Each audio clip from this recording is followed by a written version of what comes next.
Always tracking, always alerting.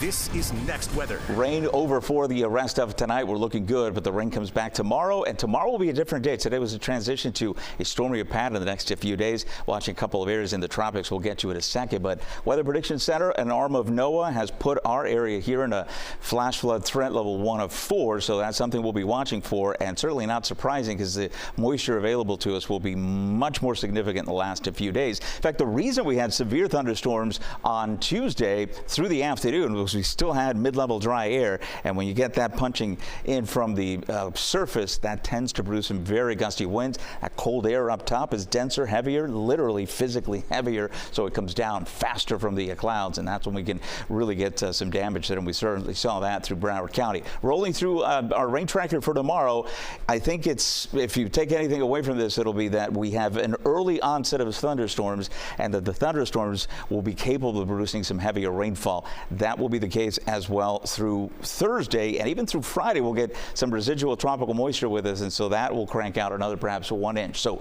this is not happening just tomorrow, so we're looking at for the entire rest of the work week. So 3 days will spread out 2 to 3 inches. That should be manageable enough, which is why the Weather Prediction Center has us at a 1 instead of a 2-3. All right, tracking the tropics, finally getting a named storm here. I think it's just a matter of time. We have 2 areas we're watching, a weaker wave across, just coming off the continent of Africa. And then we have this feature here. You can see it becoming better organized. Still some dry air kind of working its way around the center. But once we close that center, that's the key. And that's when it will be labeled a tropical depression and eventually a tropical storm and eventually a hurricane, Gabrielle, coming out of the spaghetti plots in pretty good agreement.